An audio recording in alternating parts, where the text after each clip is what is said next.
નમસ્કાર દોસ્તો, હું છું આપનો મિત્ર રાજેશ વડુડિયા અને સ્વાગત છે આજના એક નવા વિડીયોમાં. મિત્રો, આ વિડીયોનો અર્થ, મહત્વ અને મર્મને સમજવા માટે આ વિડીયોના અંત સુધી જોડાઈ રહેશો, જેથી વિડીયોનો સંદેશ અમે આપના સુધી પહોંચાડી શકીએ. અને આવા જ બીજા વિડીયોને જોવા માટે અમારા આઈડીને ફોલો કરશો, યુટ્યુબ ચેનલને સબસ્ક્રાઇબ કરશો. વાર્તા આપને પસંદ આવે તો લાઇક, શેર કરી અને કોમેન્ટમાં આપણો પ્રતિભાવ જરૂરથી આપશો. તો આવો જઈએ સરસ મજાની એક સેલ્ફ ડિપેન્ડન્ટની વાત. દોસ્તો, એક વાત સત્ય છે કે જીવનમાં ગમે તે કરો, ક્યારેય પણ તમારી ખુશીની ચાવી બીજા કોઈને ન સોંપો. ક્યારેય કોઈના પર એટલો બધો આધાર ન રાખો કે તેમની સહેજ પણ અવગણના તમને ખરાબ લાગે. શું આપણને ખબર છે કે એક સુંદર ગીત સાંભળીએ, તમારી જાતને એક કપ બાપતી ચા બનાવો, બપોરના હળવા પવનમાં ફરવા જાઓ, બારી પાસે બેસો અને વરસાદ જુઓ, અથવા તો તમારા મનપસંદ લેખકના પુસ્તકોમાં ડૂબી જાઓ. જો તમારી આ સર્જનાત્મક હોય તો તેનો ઉપયોગ કરો. ફેસબુક પર બીજાઓની મજાક ઉડાવતા સ્ટેટસ કે પોસ્ટ કરવા, બધાની સામે તમારા દુઃખોને નબળાઈઓથી વ્યક્ત કરવા, આ પરિપક્વતા માનસિકતાના સંકેતો નથી. જો આપણે ખૂબ જ એકલા કે ઉદાસીનતા અનુભવતા હોઈએ છીએ તો સમુદ્ર કે પર્વતો પર જઈ અને બેસતા હોઈએ છીએ. જૂની યાદોને યાદ રાખો, હસો, રડો, પરંતુ તમારી જાત સાથે એવા સંબંધો બનાવો કે દુઃખના દિવસોમાં પણ જો તમને કોઈ ન મળે તો પણ તમે તમારા પોતાના સૌથી નજીકના મિત્ર બની શકો અને સેલ્ફ ડિપેન્ડન્ટ બની શકો. જો તમે કોઈ બાબતમાં સફળ થાવ તો તમારી જાતને ઇનામ આપો.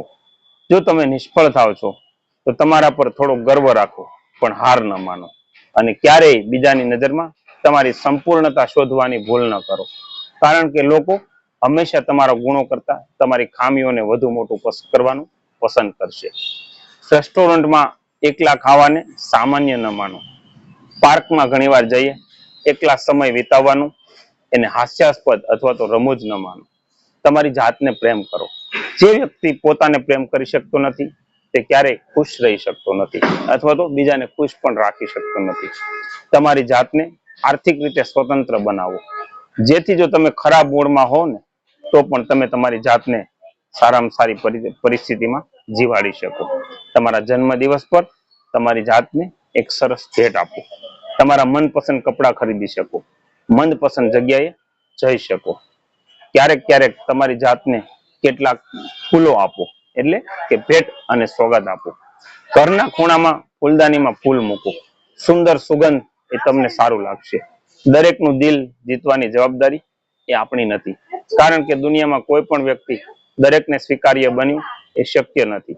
તેથી જ્યાં જ્યાં તમારું દિલ આકર્ષિત ન થાય ત્યાં ત્યાં આપણે કહેતા શીખીએ અથવા તો જાણતા શીખીએ. મારા માતા પિતા મને સમજી શકતા નથી, મારા મિત્રો મને સમય આપતા નથી, મારા નજીકના લોકો મને અવગણે છે. આ વિચારોમાં જો ડૂબી જશું તો સતત ને સતત દુઃખી રહેશું.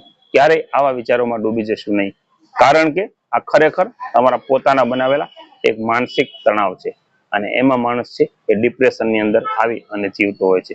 બીજાઓ માટે તમારી જાતને હેરાન કરવાનું બંધ કરો, કારણ કે આ વસ્તુ છે એ આપણને પોતાને દુઃખ આપે છે. જ્યાં તમારી કોઈ કિંમત નથી ત્યાંથી પોતાને દૂર કરો.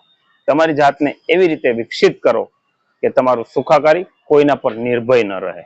મિત્રો, આ વાર્તાનો સાર એ છે કે જીવનમાં ઘણીવાર માણસો છે એ બીજાના ઉપર હંમેશાને માટે પરાવલંબી રહેતા હોય છે, પણ જીવનની અંદર ઘણી બધી તકલીફ ને સમસ્યાઓ એવી હોય છે કે જે પોતે પોતાની સમજદારીથી આ સોલ્વ થઈ જતી હોય છે, પરંતુ બીજાના ઉપર સતત ભરોસો રાખી અને પોતે દુઃખી થાય છે, બીજાને પણ દુઃખી કરતા હોય છે. તો આ વાત ઉપરથી આપણે એ શીખીએ કે સેલ્ફ ડિપેન્ડન્ટ માણસ છે, અંદરથી આત્મામાંથી જે અવાજ નીકળે, આત્મામાંથી જે રહે છે એ દુઃખ ઓછા મહેસૂસ કરતા હોય છે. દોસ્તો, આપને કેવી લાગી આ વાર્તા એ અમને કોમેન્ટ કરી અને ચોક્કસથી જણાવશો.